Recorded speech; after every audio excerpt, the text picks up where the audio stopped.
warahmatullahi wabarakatuh. Perkenalkan, saya Sylvia Rizwa Effendi, NIM 4245631. Di sini saya akan membuat tugas keterampilan berbahasa yang diampu oleh Ibu Mega Riyawati, MPD.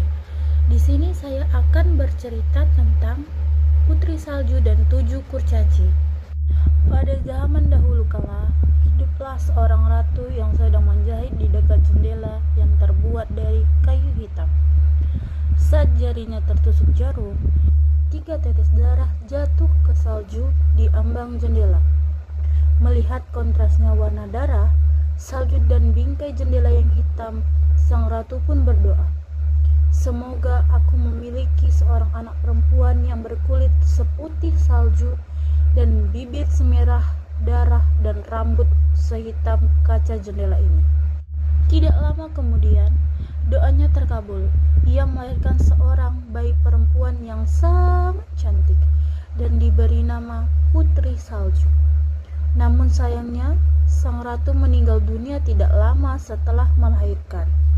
Kemudian, sang raja menikah lagi dengan seorang wanita yang cantik. Tetapi, ia sangat sombong dan jahat. Ia memiliki cermin ajaib yang selalu berkata jujur.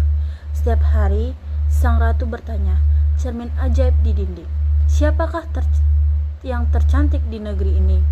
Dan cermin selalu menjawab, "Engkaulah yang tercantik, ratu."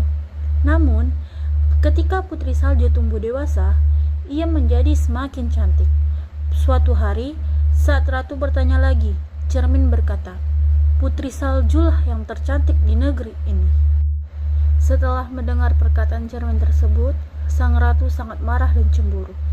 Ia memerintahkan seorang pemburu untuk membawa Putri Salju ke hutan dan membunuhnya. Tapi sang pemburu tidak tega membunuh gadis baik hati itu. Ia menyuruh Putri Salju melarikan diri sejauh mungkin ke dalam hutan.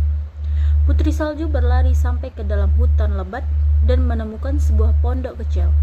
Karena lelah dan lapar, ia pun masuk ke dalam. Di sana semuanya tampak kecil. Meja kecil, kursi kecil, tempat tidur kecil.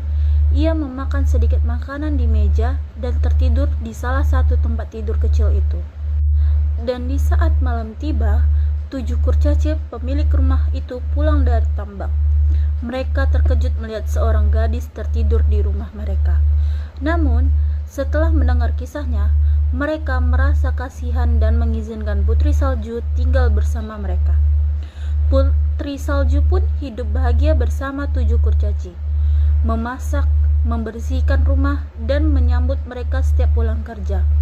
Tapi sang ratu kembali bertanya pada cermin ajaib.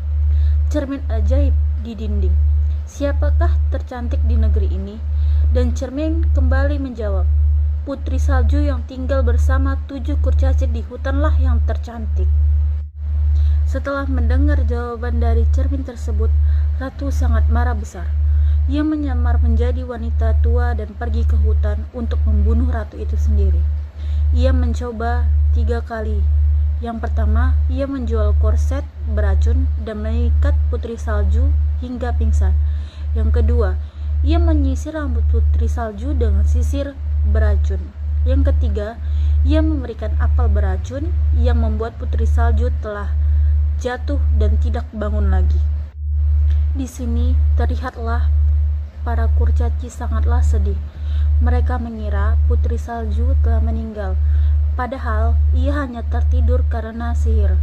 Mereka membuat peti kaca dan meletakkannya di hutan, dijaga oleh hewan-hewan. Beberapa waktu kemudian, seorang pangeran lewat dan melihat Putri Salju. Ia langsung jatuh cinta, dan saat ia ingin membawa peti kaca ke istananya, salah satu penjaga tersandung, dan apel beracun terlepas dari tenggorokan Putri Salju. Ia pun terbangun. Pangeran dan Putri Salju pun jatuh cinta dan segera menikah. Sang ratu yang jahat akhirnya mendapatkan balasannya. Saat bertanya lagi pada cermin, ia sangat terkejut bahwa ia bukan lagi yang tercantik.